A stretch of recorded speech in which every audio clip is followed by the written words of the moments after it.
Today's special guest is Kennyshane Doonan, top 10 CPA in New York City. And you know me, your host, Omar, owner of HER Capital, over $1 billion in commercial mortgages funded, and also $20 million in real estate sold.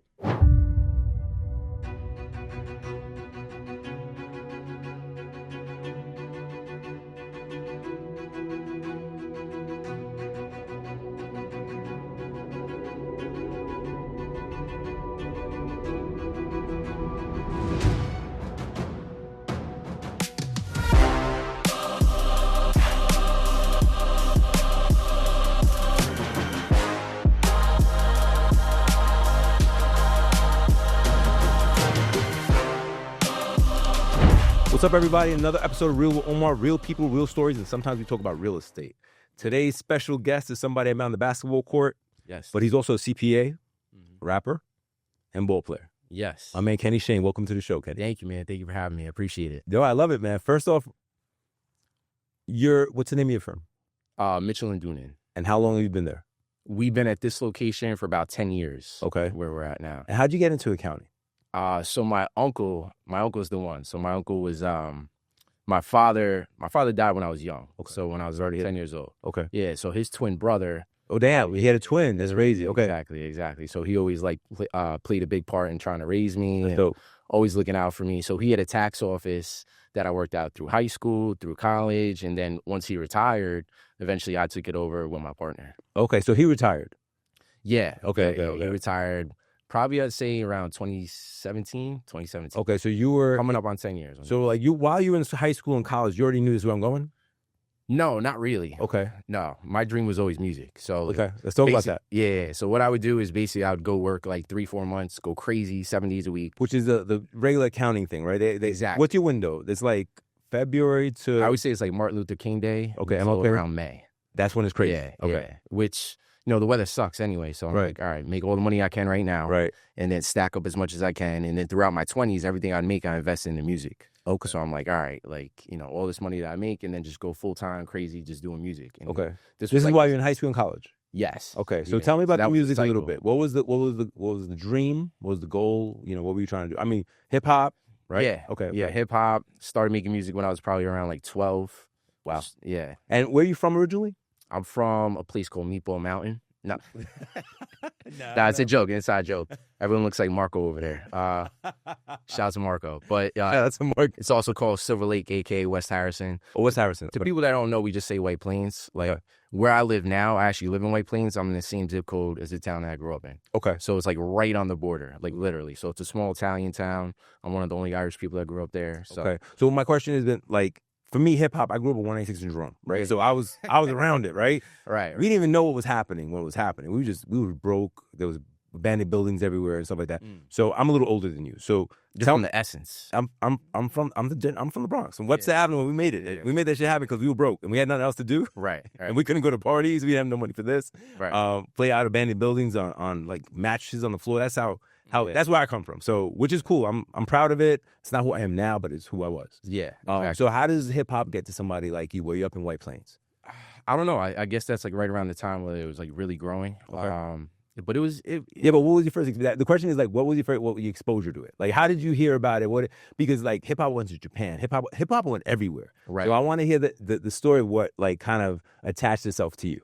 I mean, just like as simple as hearing it like on the radio and hearing the music and watching music videos, watching Biggie, okay, Busta Rhymes, just buying that first album in like 5th grade, okay, and then like it didn't really stick to me about like doing it until maybe somewhere in middle school, and then just as I would say like being in Westchester, it's not like being in the Bronx, but we're right there also. Yeah, you're not far. I mean? Yeah, right, exactly. Right. So even in White Plains, there was a mixtape spot that was like a mile away from my house. That's dope. Okay. You know what I mean? So there was always stuff like throughout high school where it was right next door. And then obviously you have the Locks, which was like everyone, talked about. Right. Hello, shout out to Yonkers. Yeah. So it was next door, I put it that way. But okay. It was just always something that like, and I think like I grew up in like an interesting time because the internet started to explode right around that time. Right. And I started to do it before the internet. Okay. So, it was actually going out there. Basketball played a big part, right? Or the culture. Like going to 5-star basketball camp over the summer, like ciphering there, and then people being like, oh my God, like you're good. yeah. Especially for like a white kid. You ain't trash, right? Right, exactly. Right, because let's be honest, it's the culture. The culture's not gonna give it to you. You got 100%, Yeah. 100%. So, which was a lot of the journey and the experience. So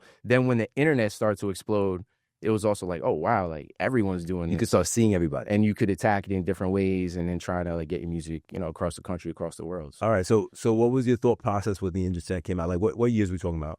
We're talking about 2005, 2010. Yeah, so in high school, I'd say like we were making music. This is like 03, 04, 05, 06. Okay. And then right as I went into college, it was like when the internet started to become, I'd Crazy. say probably like senior year. Not accessible, right? Exactly. Yeah. Like everyone had a MySpace. Dial up and shit. Yeah. Yes. Remember that? We've been here. We've been here. Yes. And you're like, oh shit, I could go into chat rooms. I could do this. I could upload shit, right? Right. Yeah. And your music was on your MySpace. Right. So that was like one of the big things. Right. People going to click on your MySpace. Like, oh wow, I really like that song. Yeah. So it's like, yeah. I saw that one of your songs got picked up by a show. Yes. Talk to me about that. All right. Yeah. I don't want to give it away. I gotta be strategically interviewing. You know? No. Yeah. Absolutely. By all means, feel something, say something, whatever. But Netflix picked up one of our shows. Actually, it went to we actually had like 2 or 3 shows that picked them up. So okay, I'm trying to hit that lane more now, especially get in sync. Yeah, it's nice. So, corporate money, and you don't have to be there. Exactly. You don't have to be going. You can still stay in your main thing. Exactly. You think at your leisure and like make that money while it's passive. 100%. Right. 100%. So tell me how it happens. Like, how does that happen? So, big shout out to my friend Danny. Danny is one of the guys I grew up with. He's from New Rochelle. Okay. And a lot of my connections through music were from New Rochelle because I went to Iona Prep in high school. So it was just, once I went there, it was meeting people from Yonkers, from New Rochelle, from like all over of, Westchester in general. So, high school and college, to me, and I explain this to my kid all the time, is a really incredible networking place because you meet kind of people that have families that want them to do better. Right. So like, it's different than the guy in the corner. Right? Yeah. It's just different. It's just different. Like, people gotta understand that, like, you put people in a hub of trying to do better. Mm-hmm. And like you said, you met these guys in high school. Like, they weren't your neighbors. No. Right. But you probably play basketball together. Like, it becomes that was the thing. I hated it. Like, I was like, I don't want to go to, Catholic school. Right. Because, I grew up going to public school my whole life. So I told my mom, and like, she kind of sold me on the basketball aspect. She was like, listen, you're gonna go here, they got a better basketball team. D1, yeah. And so I was like, all right, all right, fine. And then like, as I got there, though, music became my world. And so that was just an avenue for me to meet people. And I'm always so thankful now because I know people from so many different towns and so many different places that I wouldn't have had I just stayed in the small pocket and you live of White Plains and Harrison. Yeah, yeah, absolutely. Absolutely. It's global. So, all right, go back. You didn't finish. Danny, what do you do in terms of Danny? So Danny produces, and a large part of it, obviously, as you know, but anything else is networking. Mm-hmm. So one of his friends that he's in touch with is kind of like the plug to say, all right, we have opportunities for this show. They're looking for this type of song. They're looking for this type of song. Or so, which is kind of cool, too, because you get to create with a purpose and an intention. And it's like, all right, let's try and make something like this, pitch it. If they pick it up, great. If not, okay, whatever. That song anyway. We're making music anyway. Yeah, exactly. Absolutely. So, and that's called Made by Us Music is the name of his company, his platform. Okay. So, I can link more stuff about him too. So, shout out to Ray. So he's basically out there pushing you. Yes. Yeah. He's got like a group of artists. So I'm one of many. So he's like a management company. Yeah. He's not just managing me. He's got that's how he manages music, and he's just taking the best songs that he can and placing them. So how'd you feel about that when you got picked up? That was great, man. Right? Yeah, no. Did you feel validated? Do you feel like give you a little extra swag to keep going? Yeah, right? I mean, just I'm being honest. Like, yeah. Whenever you get some sort of recognition, right? Because most of it, I think we talked about this off camera before, but you told me you had done podcasting in the past, you had done this, you had done that, and you're like, yo, it's work, because it is. Right. But then, real life takes over. You got kids, you got a wife, you gotta be everywhere. So you gotta figure out, like you said before, what to do with intention and purpose. Like what, and you don't really know, like music, just like basketball. Basketball to me is therapeutic. I like to do it. Yes. And music for you is probably therapeutic.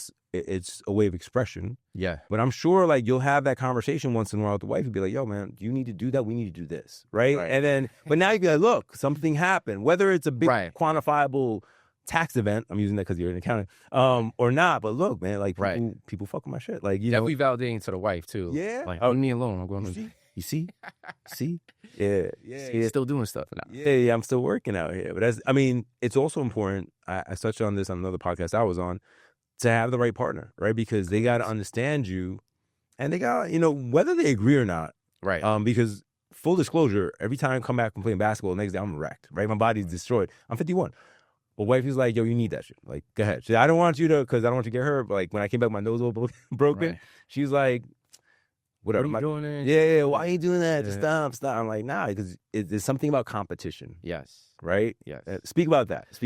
Yeah, I think you hit it on the head. And I didn't really realize that this stuff was keeping me sane. You know, like writing music and playing basketball. Okay. Especially the basketball aspect. Because I would still always play, but I feel like I got even more back into it in my 30s. Okay. Because I was just like, wow, like this is so therapeutic, you know, like just having that physical outlet and just, you know, when music became more like work in a sense and stuff. Or you did it feel like that at one point? At certain points. And then whenever it does feel like that, you gotta go play basketball. You gotta back switch it. Exactly. Yeah, you gotta back off. Yeah. So it's definitely still is a creative thing, and once you start to force it, it doesn't flow. Exactly. It becomes from an option to obligation. It changes dynamic. Yeah. Right. Yeah, it changes dynamic. Yeah. So back to basketball, like I was telling her, like she doesn't understand it. And you played with me and we've played around each other. Like what happens on the court has nothing to do with who you are. Right? So you're just trying to win, right? And it doesn't mean you don't like that guy, but if he's on the other team, screw that guy. Right. He's not on my side. So I got to do whatever I can do to try to help my team win. And that's it. That's all it is. And then after, for us regular people, and the people who know how to channel it, after it's all good. Pounds and daps, we good. Yeah. There's guys that obviously don't have a good mental ability as we do. But, yeah, so, but because I'm aware of it, it became very clear to me. Especially after my operation, I couldn't do, like, before the operation, for 10 years, I was in pain. So I couldn't move. So I was just, you just shoot, like, whatever. But then you have this ability, like, I have this renewed ability now. Like, I could try to get better. Like, I could move I could go now. So I have, like, this whole renewed relationship. That was big for me, too, because I had heart surgery in 2018. Oh, that's small. Yeah. So I was in that hospital for like 2 weeks. Yeah, heart surgery. Adding a large aorta. Okay. That they found randomly when I was at a college, like physical. And they're like, oh, do you know you have a large aorta? I was like, no. You're like, what is that? They're like, all right, well, you're going to monitor it because at some point you're going to have a surgery. Is that what Shaq's son had? I think so. Right. He had surgery. I think that's it. Okay. Correct. Okay. I think Jeff Green had the same thing too. Yeah. So, it's kind of, suddenly expanding until if you let it go, obviously it's either going to pop and you die instantly or it leaks and then. Right. And you die so. Yeah. Either way, you die. Listen, we're not laughing at the event, because obviously he's here now. He's fine. But, there is a certain type of comedy and tragedy. There just is, man. There just 100%. is. Yeah. Like, I forgot. We were playing. I had just come back from the surgery. And I get into it. I'm going after a loose ball against Big Chris. Oh, the guy's he's been banned from Lifetime. And he pushes me and I fall. Right. So I think this is when what's his name? Carl knew I was real. I was like, yo, Chris, I said, we go outside right now. Let's just, and then he's like, what? Chill. I was like, yo, bro, I was like, it's not about the play. It's about my health. I was like, look, I'm cool with it, but I just came off the surgery. Chill. Don't do that. And so he went from like being Mr. and now he understood. I was like, yo, I don't need this membership. Like, I don't care. I don't care, bro. We go outside and shoot the fair one. And then, I go there with my sons, and they all surrounding them. It got really awkward for a second. They were like, yo, I'm my dad. And he has like 4 guys around him. He's like, yo, chill. I was like, you chill. And then, again, I'm not saying that. I'm not proud of that. But I'm like, you got to be aware. There's like, a line. Yeah, man. Like, if you know somebody got something going on, like, just be aware of it. That's all. And what happens, and going back to my broken nose, control your body, bro. Like, don't be flailing your arm and then later be like, did I do that? Like, yeah, you did, bro. And my shit was gushing. My nose is like this. I had to push that shit back into place, and that shit was comfortable, but it is what it is, right? Yeah. But I swear I broke my nose too, but my girl's like, nah, you just have a big nose. I was like, damn. Thanks, baby. Thank you. So, all right, back to your tax business. Yeah. So what's your typical client? So my typical client, a lot of it's blue collar, like construction workers, police W-2s? officers. Yeah, a lot of W-2s because my uncle founded the business with mostly individuals at the time, and then we've been kind of growing it out for people that are running their own business. So whether you're doing landscaping, you got your own HVAC company, or a lot of blue collar. But obviously we do white collar too. We service anyone. We're in the Bronx, so it's literally like the melting pot. Yeah, you have all types of clients. Exactly. You walk into our office during tax season, you walk in April, it's going to look like the United Nations. Like everyone is from different walks. And Do you have a lot of people that come in for the sit down? Yes. Okay. So Is that important? I think so, especially with first-time clients. Okay. Because I like to meet people face-to-face, and we're all about just being honest with people, and you get to build that relationship with people and relatability, right? It's a big thing. A lot of people like, my accountant, I barely even know the guy. I just send stuff, and he sends me something back. Right. So I'm like, okay. So you're trying to create a relationship. Exactly. Yeah. Okay. So that's where things differentiate with us. And I think it's just easier and more efficient face-to-face. A lot of times when you're doing things remotely, you either play phone tag or someone forgets to mention something, and it's all about, like, let's just get it done. Right. Versus, like, you're having a genuine conversation and, oh, what about this? Oh, what about that? You can knock it out. It might be inconvenient, but you knock out everything. Exactly. Yeah. And like, people are, I don't know, it's just the presence where people are more willing or want to bring up other things, and that leads to tax planning, or they might, Right. If they're telling you what they want to do, right, you can kind of lay out where they should be going with it. Exactly. Right? Yeah. Like if a guy says, I want to buy a house, but you write everything off, bro, you got to kind of like, we got to do some W-2 income for at least 2 years. Right. To get you ready for that. Right. Yeah. No, listen. I'm in the lending world. I'm in the lending world. I know. I'm like, you made negative $5,000. You want to buy a $2 million house? I was like, nah, man, it doesn't work that way. Pay to play. But let's talk about this. Let's talk about tax. Yeah. Tax deference versus tax avoidance, right? Like it's a fine line. One is legal, one is not. Yeah. Give me a couple. No. I want to talk about it because I want people to understand. Like, all right, I'll give you a scenario, and then you give me your accounting, or perspective. Okay. So you got everybody online. I'm going to go into the social media platforms because this is where we live. Okay, so we'll get credit on the LLC you just opened 2 days ago, which is possible. And then you buy the G-Wagon because it's a $6,000 deduction. Right. But you have no revenue, right? Right. It's pointless. Right. And you get these lines of credit, but to do a business that you don't have any idea what you want to do yet. You just make it shut up at this point. What do you say to people like that? I mean, there's a hustle to this. Obviously, getting capital to do things is one thing. Right. But I feel that a lot of people are actually going online looking for true guidance, and they're given like a shit bag of. It's become a gift and a curse. Okay. I think when it just comes to the internet in general, I'll say the internet in general, whether it's TikTok, whether it's YouTube, and you're on social media. That's why I'm asking these questions. Yes, yeah, and which was a big part of why we started our social media too. Okay, was not only because we wanted some presence, just because we saw so many. Because everyone is making videos now is like, what's going to go more viral? Things that are more extreme. So we're like, all right, let's just make it more practical. And we were surprised how much people appreciate it. Yeah, people are like, oh wow, like I never knew that. And we were just saying the simplest things, and you don't realize we all grow up in this country and no one tells you how to do taxes. Like, it's not something that they teach you in high school, and that's on purpose, bro. People don't want you to be financially literate. Exactly. Okay. Well, now he's preaching. Let's talk about that. There's accounting class, but there's no real life accounting class. And what I mean by that is, for example, I come from renting, right? My family, I was the first one to say we should buy a house, right? And my mom was like, what? I was like, yes. That was huge. So we bought the first house, right? Then I'm the first one to buy a multifamily apartment building. Yeah. Me and my three partners, we were like, yo, let's do this. We did it.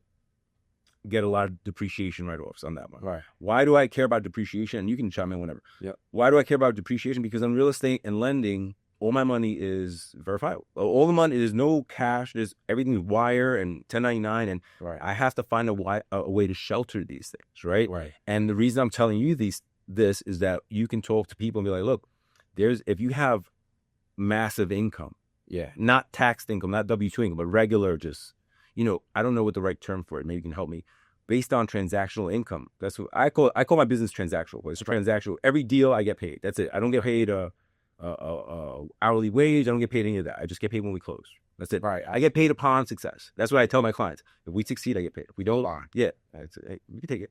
I get paid upon success, and I succeed a lot. But what I started learning is that, there's a bigger game being played here. Yeah. So the primary is one shelter. Then I use the 21 unit for another shelter. I write off the cars. What other ideas do you have for people that are self-employed that make money? I just give them some game because... Well, going back to what you were saying, too, just to kind of piggyback to what we were talking about before with the car deduction, right? Yeah. That's like perfect example of a video that's gone viral. Like, oh, my car's gonna be 6,000 pounds, and I gotta, you know, I want to depreciate the whole thing. And then if you're operating already at a loss or you don't really have a big profit, What do you want? exactly? And the whole purpose of that is like at the end of the year, if I'm staring at $100,000 profit, what can I do to tax bill it? and a tax bill, right? We'll finish that part. You have a $100,000 profit, which we tax by how much? It depends what bracket you're in, if you have other income, but you're sitting there at 22, 24% bracket in your filing status. But then you're sitting there looking. Well, break that back. So you're giving $25,000 to the government. Right. Right. I just want to break down. No, that's what people care about. Right. So let's just use round numbers. Right. 20 grand you get to the feds, and then if you live in the city, you might get them 10. Okay. Because New York and then New York City has extra tax as well. Okay. So, you know, yeah, you want to give 30 grand to the government. Right. And the truth is, you don't have to if you have proper tax planning in place. Exactly. Right. Yeah. So that's tax planning. Right. You just say on the head. Right. At the end of the year, hey, let me call my accountant. What can I do? He just told me I have 100,000. I'm looking over right now. Yeah. Right. I'm looking like I'm be 2 up. Yeah. Right. Exactly. Yeah. So I mean, with your regular client, do you have a relationship with like that with your client? That yo, yeah, it looks like Ken. It looks like I'm gonna be 2 up. Or, correct. Yeah. Correct. Yeah. And I think that's important too. Going back to what he said before. But yeah, there's different ways to do that when you're talking about deferring income. So the other way is with retirement. So whether you have the SEP IRA, you have the solo 401k, and this stuff at that point when you have bigger profits. But people get ahead of themselves with the business. You know, do I need an LLC? I'm like, oh, what are you doing? Well, I'm thinking about making my own clothing line. All right, well, why don't you go do it and see if you sell some T-shirts? I've had that conversation. I said, look, man, once your hustle money becomes something, right, that's when you talk about it, like becoming an entity. If you're just selling like 5 T-shirts a year out of your trunk, or even giving them away, like, you know, like I do my own shirts. I don't sell them. I give them away. It's just marketing for me. Exactly. So, which is fine. But I'm not like, oh, I'm a T-shirt manufacturer. I like to make shirts as a creative outlet for me. Mm-hmm. But it's more of like, it came to me, just giving you a little personal thing. For me, that became a thing in 2016 when LeBron beat the Golden State. And LeBron came out with the Ultimate Warrior shirt. Yes. That was like, moment. Yeah. So I was like, oh, shit. So my wife was like, what are you saying oh, shit about? And I'm like, yo, babe, you don't understand. Like, he beat the Warriors and he's the Ultimate Warrior. Like, and I felt like it was almost... That made me a LeBron fan. Right? It was almost like a private conversation that I was having with somebody who I don't know. Right. So that, to me, opened my eyes to marketing and what people wear. Right? Like, because you're unconscious to it until you get hit with it. Mm-hmm. Another example is like social media, right? So I have a little following and stuff like that.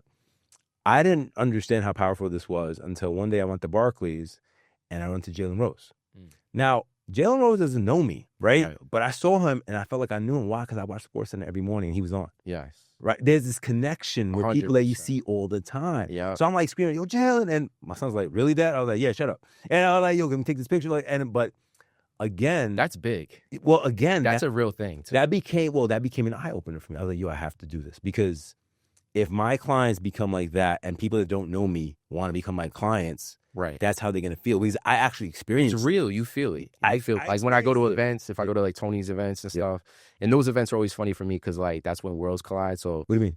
Like you know Tony Peck? Yeah. Yeah. So if I go to like one of his events, worlds collide because it's tax and it's music. So okay.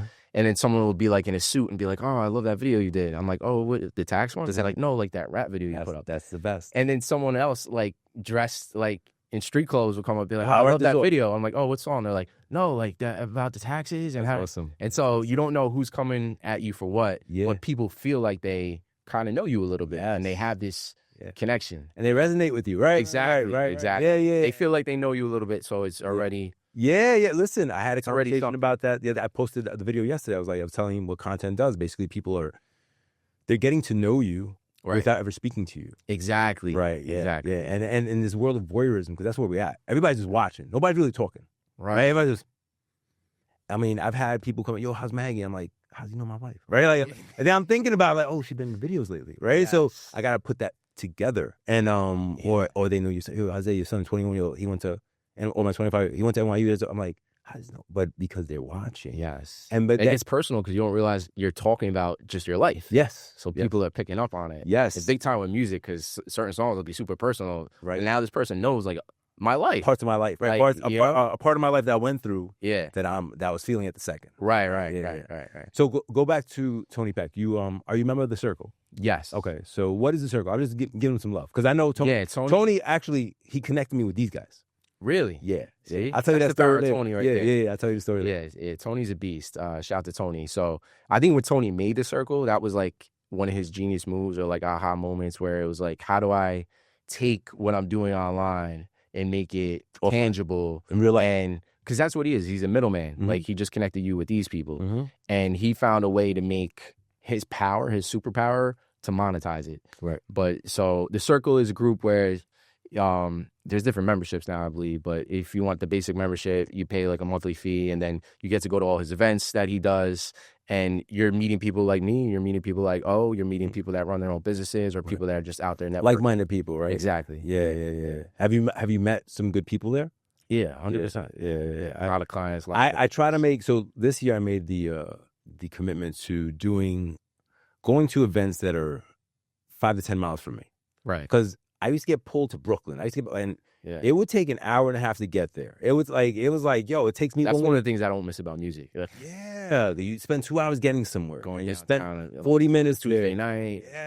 Yeah, that's the tough part. So I committed to being more well known in Westchester. I'm known in the Bronx. I'm known in Brooklyn and Manhattan. But I want to be known here because I live here now. And my wife is now helping with the real estate side. So that's why she's in the videos, because I think 80% of my demographic of followers are guys. Right. And I had to change it, right? I had to, like, how do I, because you have your pillar of people, but also having her brings this softer approach where women are now reaching out to her. Correct. They like what I say, but they're intimidated. They just don't feel comfortable speaking to me directly. They talk to her, and it's a double win. So that's genius. I'm just giving you like the game, what I'm doing with social media, because guys be like, oh, why'd you do that? I'm like, well, this is why I did it. Yeah. Because I do the work. I research who my demographic is. I know who my what they call it, the avatar client is, and I'm trying to speak to that person. But also, if I have this woman that has incredible talent, very emotionally high intelligence, correct, I can bring that because she wants me to win, right? Like, your wife wants you to win. Like, I tried. I just started doing that with her. So, did you? She just very recently put up a video on our page. I'm like, you work here, you're in the office, like. Your wife works with you? Yeah. I didn't know that. Okay, so let's talk about that. So what did she do there? So she's kind of like the office manager. / marketing. Yeah. So just running like all the intake of the clients and everything that comes in, and handling like the emails and just the appointments and things like that. So the operator. Correct. Oh, she's operating. Yeah, she's running a lot of the operations. Okay. And she works there 7 days a week during tax season, and then the good thing is she gets to become a mom afterwards, and really after the rush. Exactly. Right. So, how long she been working with you? Almost as long as I've been there. Oh, so you've been there a minute. Well, not as long as I've been there. I would say as long as we've been at the new location. Well, she was actually at the old location. Take your time, bro. Take your time. And remember, she's gonna see this. Yeah, exactly. She's gonna punch me. Like, that's why I'm like going back and forth here. I'd say probably 2014, 15, something like that. About 11 years. Yeah. 12 years. That's been there in a minute. So my wife started working with me about a year ago. She's been licensed, but I made the commitment to grow the real estate with her as of like last year. Super smart, by the way. Yeah. Well, we had, I had shit going on. Like, my mom was sick, and so I'm not giving myself the pass. I'm just saying that I had other things that had my attention, right? And I had to figure that out before I could really think clearly.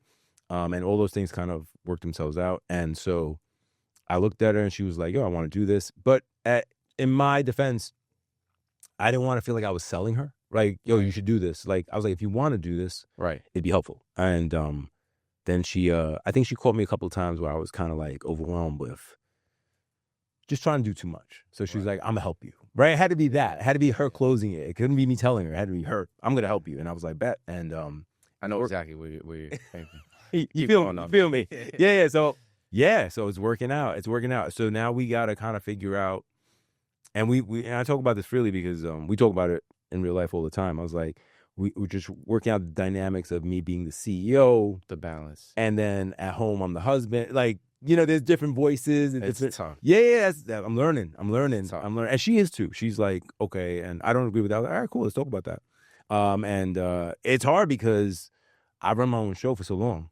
Right. So I'm not used to It's a lot, man. Democracy. I'm used to, this is where I'm going. Yeah. And if I take the L, I take the L. I don't care. But now I got to think about it. What do you think? And Having family involved. yes. Having females involved. Yeah. And then also remember, like, as we get older and we start accruing more shit, we affect their lives. And that became a thing for me. I'm like, yo, when I was young, I don't care. I sleep in a box, right? But now I'm like, nah, my sons ain't built for that. They're like, they're not sleeping in a box. They're like not used to that. They're used to like living their life. And it's not shitting on them because the whole goal is to get out the hood. The whole goal is to do better. Right. And I don't shit on them because I feel like they're entitled. I just shit on them because, some of the things that they feel is because it's funny. It's a big deal, right? It is funny.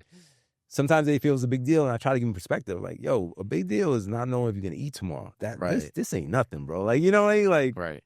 We can figure shit out. Like, and it's hard because you wanna try to deliver the. Your kids are younger than mine. My kids are older. You want to deliver the message in a way where it doesn't seem that you're preaching. Right. You just tell them, I think this is what you should do. Because at the end, I'm not there yet, but when they get old enough. I'm definitely interested in it. You gotta understand, they could do whatever they want. Like I told my 20, you're emancipated. Like you could leave tomorrow. I don't want you to leave, but legally, you could be out. Right. And he's like, nah, I'm good. I was like, all right. I'm just saying, like, I try to give them perspective, right? Yeah, that's everything. And like you said, like even us, like I grew up living a pretty nice lifestyle, like in a middle class place. When my father died young, my wife, like she, her father was never around. Her mother was in and out of rehab. So like our backgrounds very different might not be the same as our kids. Our kids grow up, in a home with two parents, which is super rare, bro. Which is great anyway. But how do you relay certain messages to like them if they haven't had certain experiences? There's a power, man. There's a power in having a couple raise children, right? And I'm coming from a place that wasn't like that. It was all dysfunctional as fuck, and maybe because I'm in my half century mark, I call it, where I'm able to look sometimes and be like, shit don't make no sense, or I understand it now. Or when I was young, I was more crash out, like, what's going on? I just wanted what I wanted, right? And I wasn't willing to listen, right? So now I'm kind of more on the listen tip. I'm like, let me hear you. Why? Tell me why. And then they're not gonna be quick with it, right? They're always gonna be guarded, but then later they start, yo, Dad, I think this is. I was like, all right, it's valid, and the trick is to never like try to shut it down. You got to play it out. And I tell them all the time, yo, the world's waiting for you. So, right. And Dad's not going to walk with you everywhere. Yeah. I'm not going to be in your pocket. Yeah, I would love to, but there's going to be a day, you got a little shorty, you got your little life. You're going to be out there on your own. I was like, so I'm going to give you a game I can give you. And hopefully it's enough and you develop the rest on your own. Yeah. And you have girls, right? Yes. That's a girls. Different story, different right? Animal. Different animal. Yeah. So is it true that the daughters are closer to their father? All I have is boys.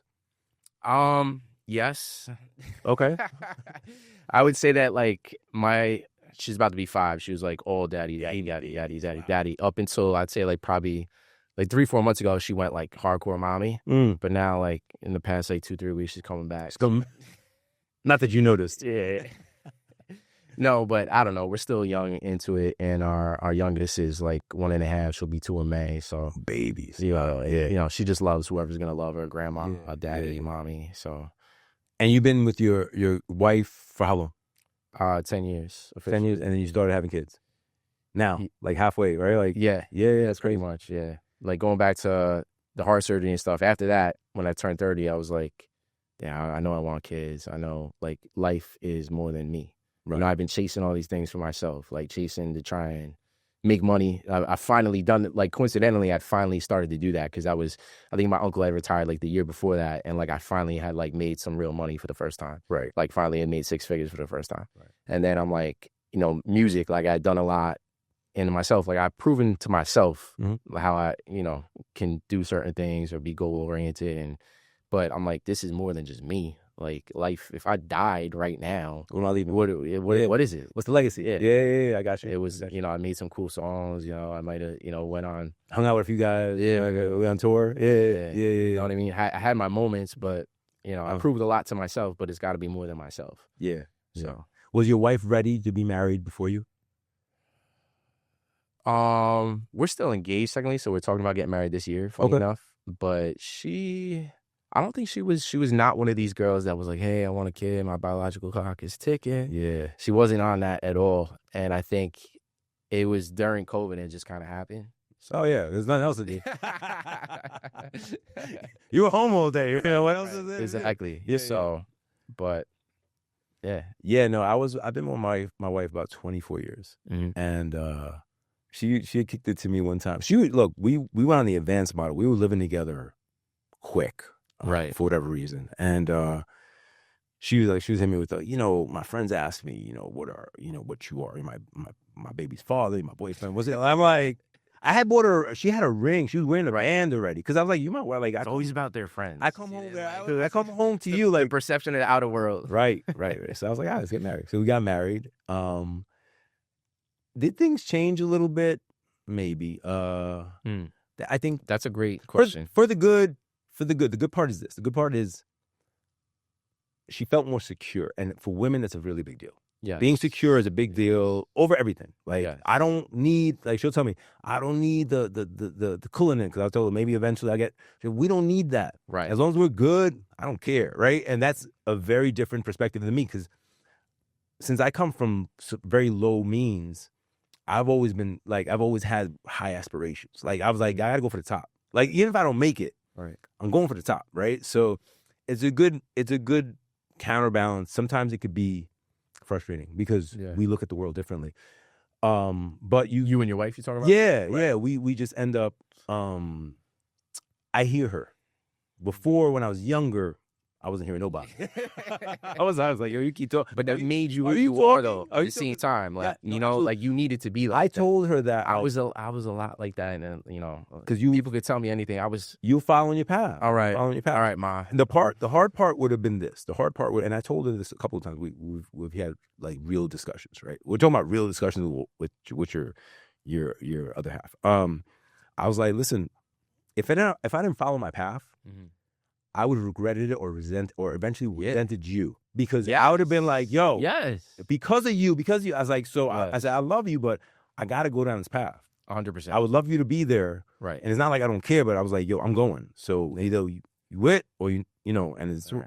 So she was good. She was like, all right, crazy guy. Like, that's what she said. She's like, because some of the things I say to her sound so big. Right. That she's like, that's crazy. And then, she was like, why do you, I was like, going back to like the first building. I was like, yo, I want to do this. She was like, oh, it's not a good time. I was like, it's never going to be a good time. It's never going to be a good time. There's always going to be something. Yeah. So I was like, I'm doing it. That is one of the biggest things ever. Right. Well, that's going back to men and women. I believe they believe in safety. Yes. And we're built to kind of conquer. And right. Yeah. You notice that when you have kids, right? Like how much of that is just like implemented into us DNA wise. Yes. Oh, nesting, and I got to take care of XYZ. Yeah. So circling back to like a 2-parent household, I find it very important so I was raised by a very dominant Puerto Rican woman. She was so dominant, it was crazy. It was traumatic. Like it's traumatic. She beat my ass. Like it was like my friends be like, yo, remember she beat you? I was like, yeah, I remember that. Yeah. And I even went to therapy for that shit. I was like, yo, man, why am I crashing out? Like, why do I get so? And he was telling me emotional response is based on. Anyway, it's another podcast. But but it was her pain that she had as a child, or maybe the pain of being abandoned by a man.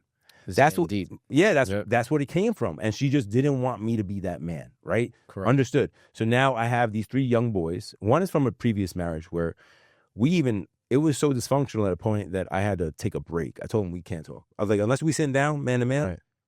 And it was like 2 or 3 years we didn't talk. It was hard. It was very hard. My wife helped me patch that up. Now we're inseparable.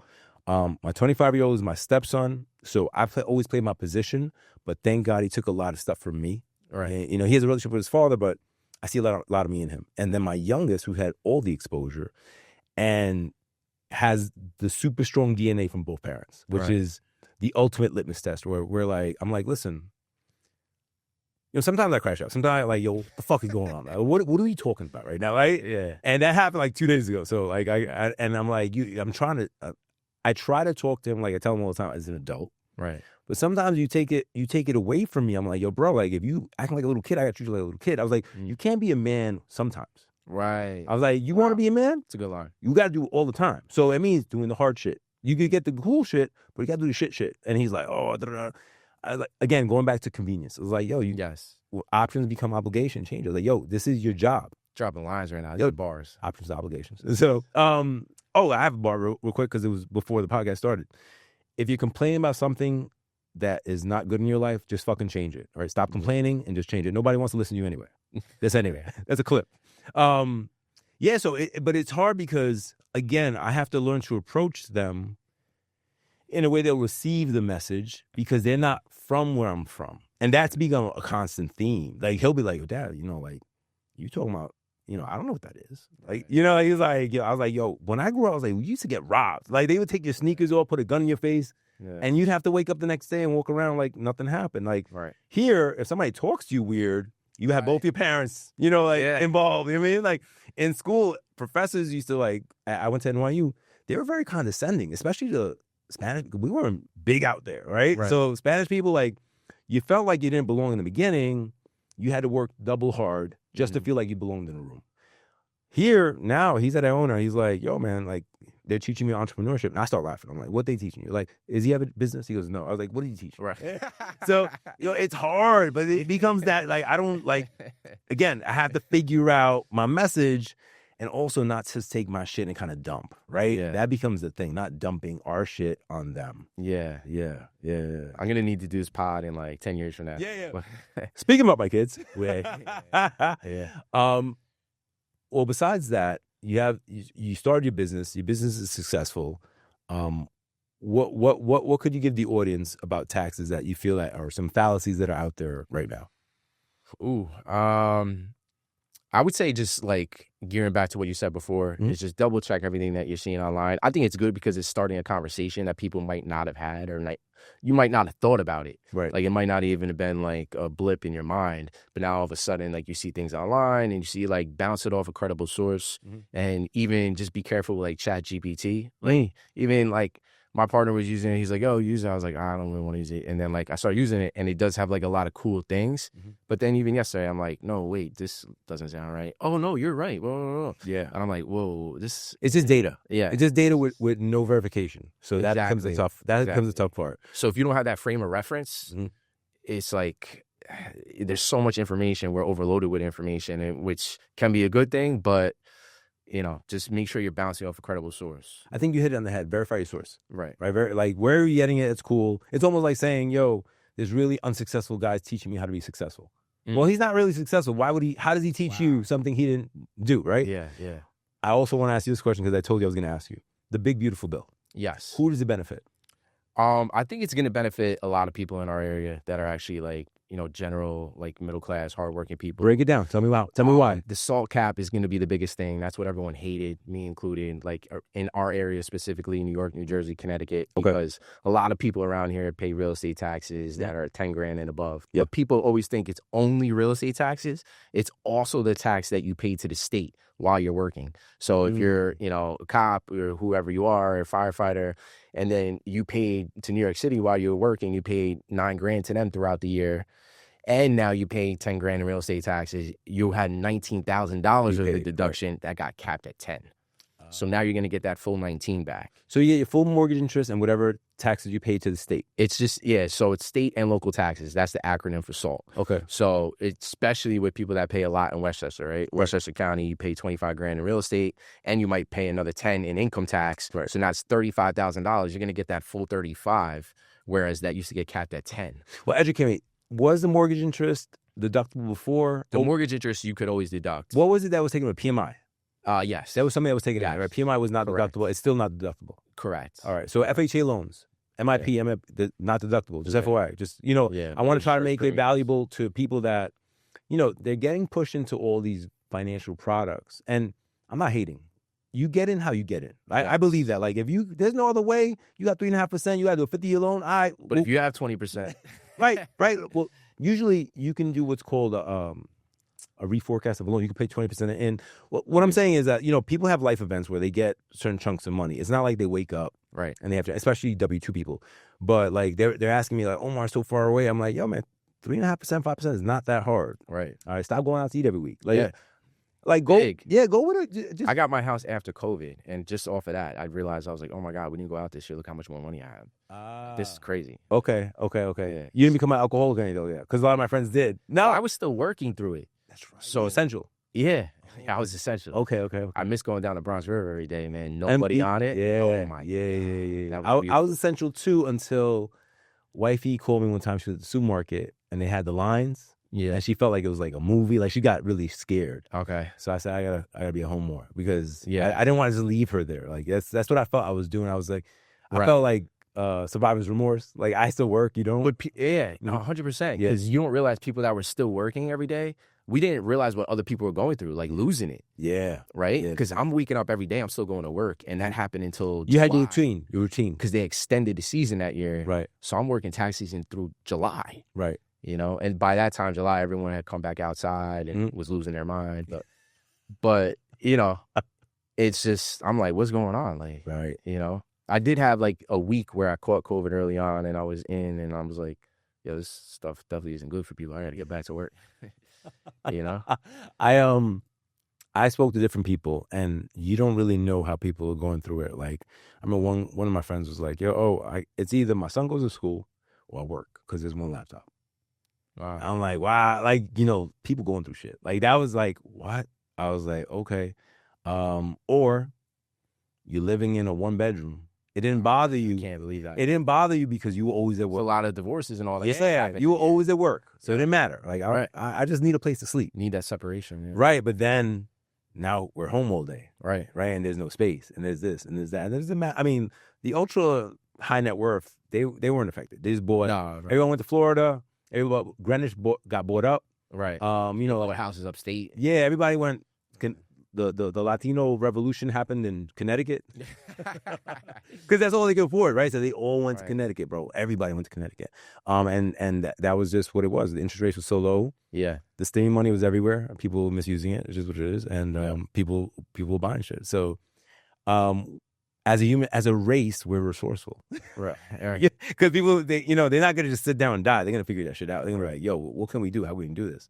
But yeah, COVID was it was a good time to learn. I think it was a good time to learn. It was a moment. Yeah, it was a good time to learn. I mean, and then that was the other part. That's when I doubled down on social media. Right.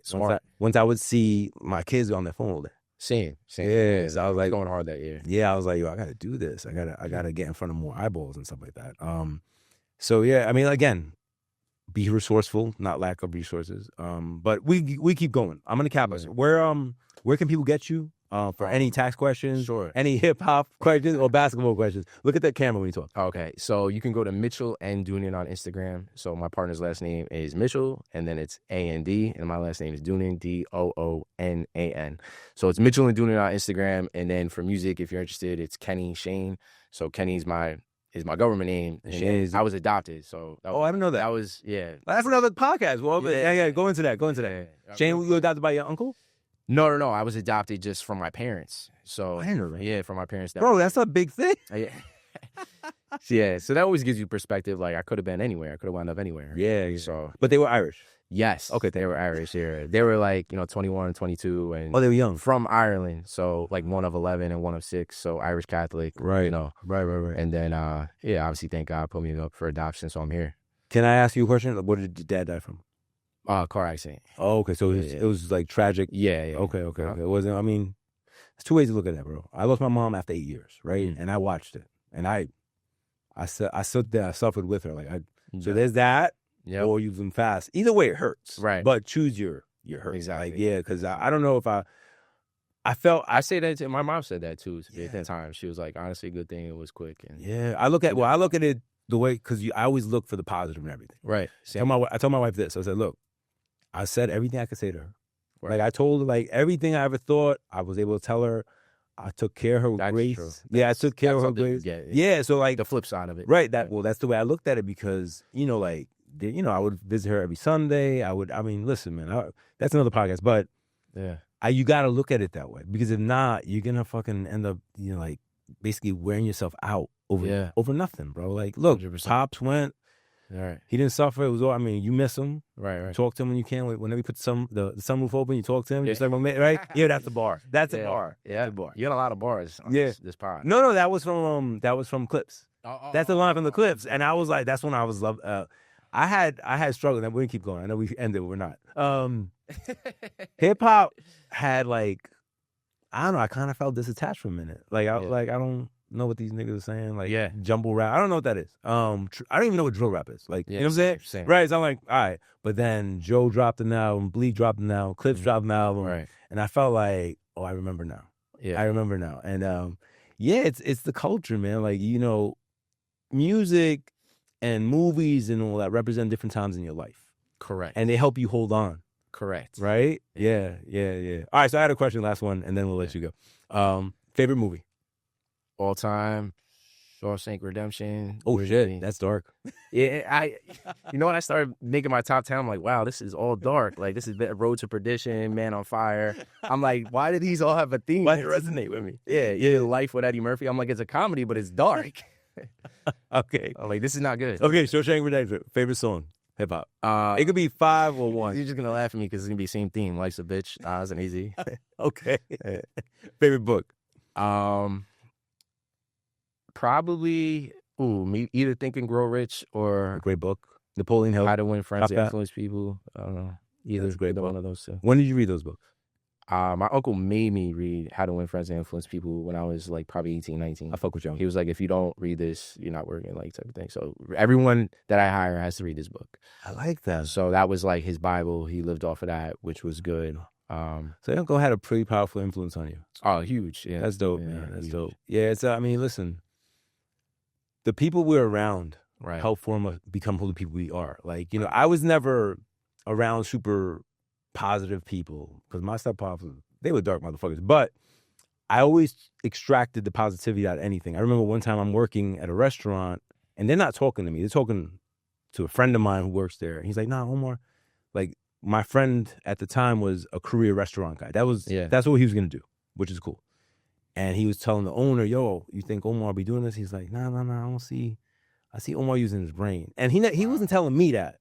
But as I'm fixing the tables, I was like, yo, I got a brain. Like you think, like you extract it. You're like, yo, Huge. if people see that and I don't see that, Right. then it got to be something, right? Yeah. It got to be something. So, yeah. I'm just looking after like what people, because my father and my uncle, like they came from nothing. They grew up in the Bronx and the projects. So it's like, all right, to see them, if they made something of themselves and come so far, it's like, now Not me. Yeah. Yeah, why not me? I'm already, I guess maybe that's why, like, I chase bigger. Like, You have to. Well, chasing bigger gives you purpose. Right. If you don't have purpose, bro, you drifting. Exactly. Yeah, and if you drifting, you can die. Yeah. That's really it. 100%. Yeah. Hit that on the head. Yeah. You've seen a lot of friends. Everyone knows people. That... Yeah, be like, what you doing? Nothing. Yeah. All right. Why you look like you 80? Right. I'm 50. Be like, oh, you look mad young. Oh, I was like, well, I take care of myself. I do this. I do that. The run. The run is so important. Back to the run. Yeah. To close out on the run. Like, shout to Carl and Nate. And shout out to Carl and Nate. Man, like, because I always told myself, like, I'll probably stop playing ball when I'm like 35. And then just seeing guys like John and Kevin and like even you and just people that are still out there doing it. Yeah. And playing well. Like, do it like. Oh, thank you. I'll take that. Yeah. You didn't say me, but I'll take it because my name was in there. Thank you. Now, listen, man, like I said, I had a renewed love for it because I couldn't do it for so long. Yeah. It would hurt me so much, like to move. Like, I'd be like, oh. And then I was able to move. I was like, I'm not in pain. So, like, it gave me that reinvigoration. But, yeah, it's therapeutic. And the guys, when they're playing, it's cool. When they get caught up in their shit, right. It gets like, you're not paying me for therapy, but I'm not doing this. Like, come on, just play the game. Yeah. Just play the game. All right, shout out to The Run. Ask Louis Omar on all platforms. Yes. Kenny Shane Doonan. Yeah. And we are out today. Thank you. All right, so my man, you talking about you a rapper. Sometimes. Do me a favor. Spit something for us, because this one's for G. You got it. Yeah, for G. For my G, foreign G, I want to see you up here next time. Oh, G, yeah, we got to get G on. We got to do all three. We got to do a song, too. Okay, see? All right, so tell me what it is. That question is not rhetorical. Repair my heart twice, now my life isn't insurable. Instant gratification isn't rewardable, but what you're giving for sacrificing is more euphorical. Knowledge is free, but the college isn't affordable. Your cart's full of items, but the hope ain't restorable. You might be sharp indeed, that ain't ignorable. But what good is your knife if I'm bending spoons with the oracle? I swear solemnly, ain't nobody stopping me. Even I can't, cause I'm on the go constantly. I work off of honesty, you hyped off hypocrisy. Respect the technique, not the technology. Hey! I think that was better than music. That's dope, bro. I like that shit. I like that shit a lot. What's up, everybody? Thanks for watching the show. I appreciate you. If you like it, please like, share, subscribe. But also remember that I am the owner of HDR Capital, a mortgage bank, and Hudson Group Realty Network, a New York-based real estate broker. So if you need any type of financing or need help in negotiating a buyer or sellable property, or just want to know what your property is worth, please reach out to us. The link is below.